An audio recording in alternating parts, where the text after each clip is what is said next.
இந்த மேடை தமிழ் தேசிய அரசியலில் ஒரு வித்தியாசமான மேடை. அதற்கு சில காரணங்கள் உண்டு. முதலாவது காரணம், தமிழ் கட்சிகளும் மக்கள் அமைப்பும் இணைந்து இப்படிப்பட்ட தேர்தல் பிரச்சார கூட்டங்களை ஒழுங்குபடுத்துவது என்பது தமிழ் தேசிய வரலாற்றில் இதுதான் முதல் தடவை. இரண்டாவதாக, பொதுவாக ஒரு கட்சிக்காக அல்லது ஒரு தனிப்பட்ட அரசியல் பிரமுகருக்காக வாக்கு திரட்டும் பாரம்பரியத்திலிருந்து விலகி ஒரு பொது நிலைப்பாட்டுக்காக, ஒரு பொது சின்னத்துக்காக வாக்களிக்க கேட்கும் ஒரு கூட்டம் என்பது. இதுக்கு முன்னுக்கும் நீங்கள் கொள்கைகளுக்கு வாக்களித்திருக்கிறீர்கள் தான், ஆனால் அதிலிருந்தும் இது வித்தியாசமானது. இது இரண்டாவது வித்தியாசம். மூன்றாவது வித்தியாசம், இது ஒரு பொது கட்டமைப்பால் ஒழுங்கு செய்யப்படுகின்றது. பொது கட்டமைப்பு என்ற தோற்றப்பாடே தமிழ் தேசிய அரசியலில் புதியது. மக்கள் அமைப்பும் கட்சிகளும் இணைந்து உருவாக்கிய ஒரு ஐக்கிய முயற்சி. இது தமிழ் அரசியலில் ஒப்பீட்டளவில் ஆகப்பெரிய ஐக்கிய முயற்சி. இந்த கட்டமைப்பு இனி எதிர்வரும் காலங்களில் இணையக்கூடிய கட்சிகளுக்காக திறக்கப்பட்டே இருக்கும். இது மூடுண்ட கட்டமைப்பு அல்ல. தமிழ் மக்கள் மத்தியில் ஆகப்பெரிய திரட்சியை உருவாக்குவதுதான் இந்த தமிழ் தேசிய பொது கட்டமைப்பின் இறுதி இலக்கு ஆகும். ஏனென்று சொன்னால், தமிழ் பொது வேட்பாளர் என்ற நிலைப்பாடு தமிழ் பொது நிலைப்பாடு. தமிழ் பொது நிலைப்பாடு என்பது தமிழ் மக்களை ஐக்கியப்படுத்துவது. தமிழ் மக்களை ஐக்கியப்படுத்துவது என்பது தமிழ் மக்கள் மத்தியில் உள்ள கட்சிகளையும் செயற்பாட்டாளர்களையும் ஐக்கியப்படுத்தி, மக்களை ஐக்கியப்படுத்தி ஒரு திரண்ட சக்தியாக மாற்றுவது. கடந்த 15 ஆண்டுகளாக தமிழ் மக்கள் குறிப்பிட்டு சொல்லக்கூடிய வெற்றிகளை பெறவில்லை என்று சொன்னால் அதற்கு காரணம் தமிழ் மக்கள் ஒரு திரண்ட சக்தியாக இல்லை என்பதுதான். எனவே தமிழ் மக்களை திரட்டுவது என்று முடிவெடுத்து மக்கள் அமைப்பும் கட்சிகளும் இணைந்து உருவாக்கிய முதற்கட்ட ஐக்கிய முயற்சி இது. இந்த முயற்சியை அடுத்தடுத்த கட்டங்களுக்கும் வளர்த்து சென்று தமிழ் மக்கள் மத்தியில் ஆகப்பெரிய ஐக்கியமாக இதை கட்டியெழுப்புவோமாக இருந்தால் அதுவே முதல் வெற்றி. அதை நோக்கித்தான் அரியநேத்திரன் இங்கே களமிறக்கப்பட்டிருக்கிறார். அவர் தமிழ் ஐக்கியத்தின் குறியீடு. இதுவரையிலுமான தேர்தல் பிரச்சார கூட்டங்களில் நீங்கள் கட்சிகளுக்கு வாக்களித்திருக்கிறீர்கள், தனிப்பட்ட அரசியல் பிரமுகர்களுக்கு வாக்களித்திருக்கிறீர்கள். ஆனால் இந்த முறை நாங்கள் வாக்களிக்க போவது ஒரு அரியநேத்திரனுக்கு அல்ல. அவர் ஒரு குறியீடு. அந்த வாக்கு உங்களுக்குத்தான் அளிக்கப்படுகிறது. நீங்கள் உங்களுக்கே வாக்களிக்க போகிறீர்கள். நீங்கள் ஒரு தேசமாக திரள்வதற்காக நீங்கள் உங்களுக்கே வாக்களிக்க போகிறீர்கள். இதுவரையிலும் நீங்கள் வாக்களித்தது கட்சிகளுக்கும் சின்னங்களுக்கும் தனிநபர்களுக்கும். இந்த முறை நீங்கள் உங்களுக்கே வாக்களிக்க போகிறீர்கள். இதற்கு உதாரணம் எப்படி என்று சொன்னால், செம்மன செல்விக்காக சிவபெருமான் மண் சுமந்த பொழுது அவருக்கு மன்னன் அடித்தான். அடித்த அடி மன்னனுக்கும் விழுந்தது, எல்லாருக்கும் விழுந்தது. இங்கேயும் நீங்கள் அரியநேத்திரனுக்கு வழங்க போகும் வாக்கு உங்களுக்கு தான். அது அரியநேத்திரனுக்கு மட்டுமல்ல, அது உங்களுக்கு, அது சங்கு சின்னத்துக்கு மட்டுமல்ல, உங்களுக்கு. நீங்கள் உங்களுக்கே வாக்களிக்க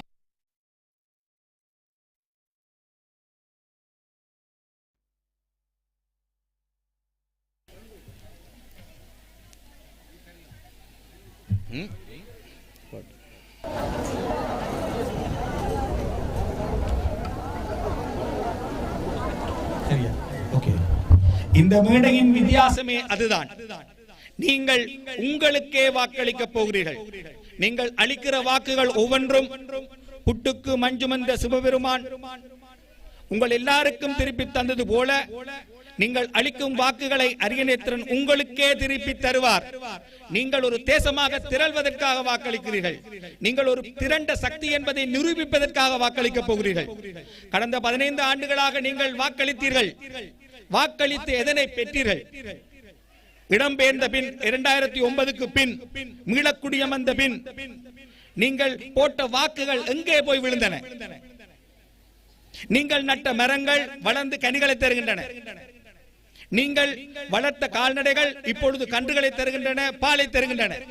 ஆனால் நீங்கள் அளித்த வாக்குகள் எங்கே போய் சேர்ந்தன? நீங்கள் அளித்த வாக்குகள் எங்கே போய் சேர்ந்தன? உங்களுடைய கொண்டை மரக்காட்டில் இப்பொழுதும் பாலை மரங்களையும் முதிரை மரங்களையும் யாரோ வெட்டி கொண்டு போகிறார்கள்.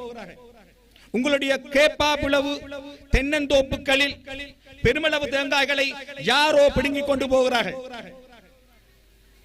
ஆனால் 15 ஆண்டுகளாக நீங்கள் வாக்களித்துக் கொண்டே இருக்கிறீர்கள். என்னத்தை பெற்றீர்கள்? என்னத்தை பெற்றீர்கள்? இறுதிக்கட்ட போரில் சாட்சியங்கள் இல்லை என்று சொல்வார்கள். இருந்தது.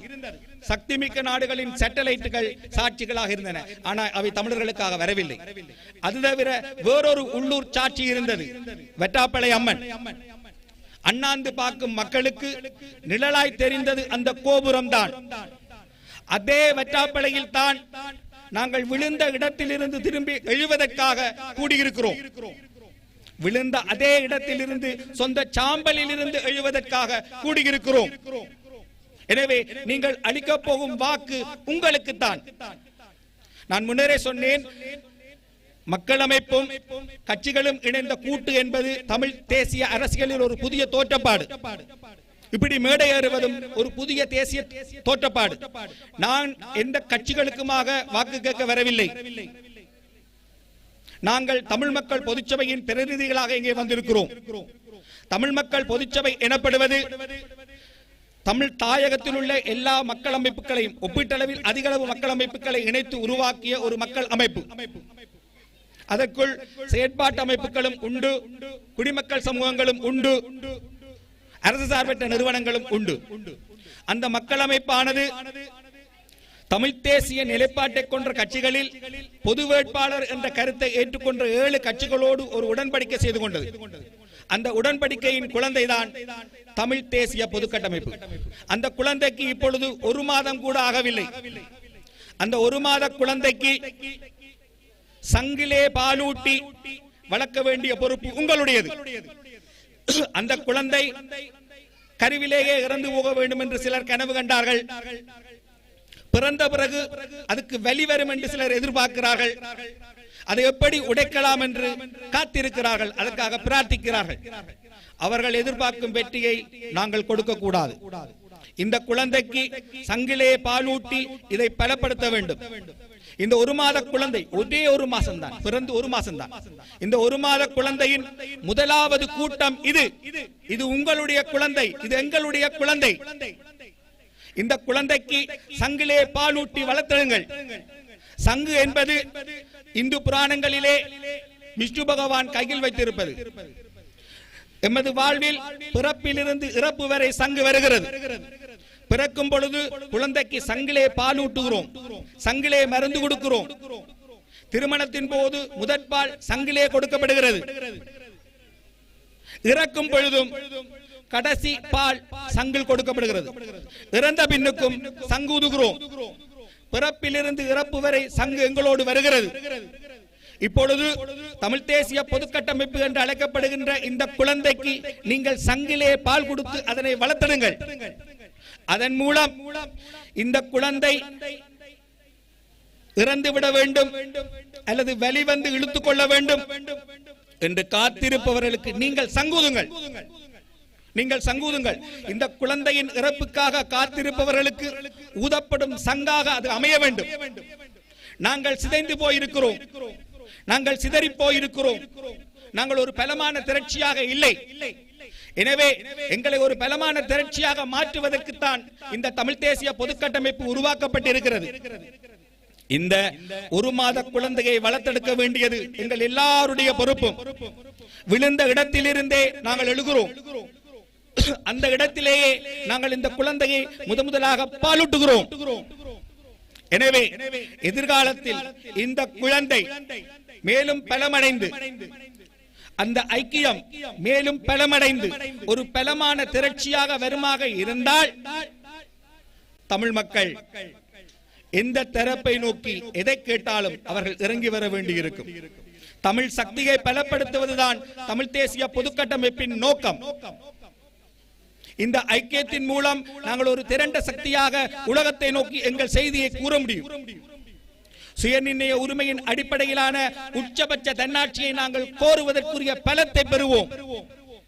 இன அழிப்புக்கு எதிரான பரிகார நீதியை பெறுவதற்குரிய உச்ச பலத்தை நாங்கள் பெற வேண்டும். நாங்கள் எங்குமாய் பறந்திருக்கிறோம், உலகம் முழுவதும் பறந்திருக்கின்றோம். மந்திர வலிமை மிக்கவர் நாம்.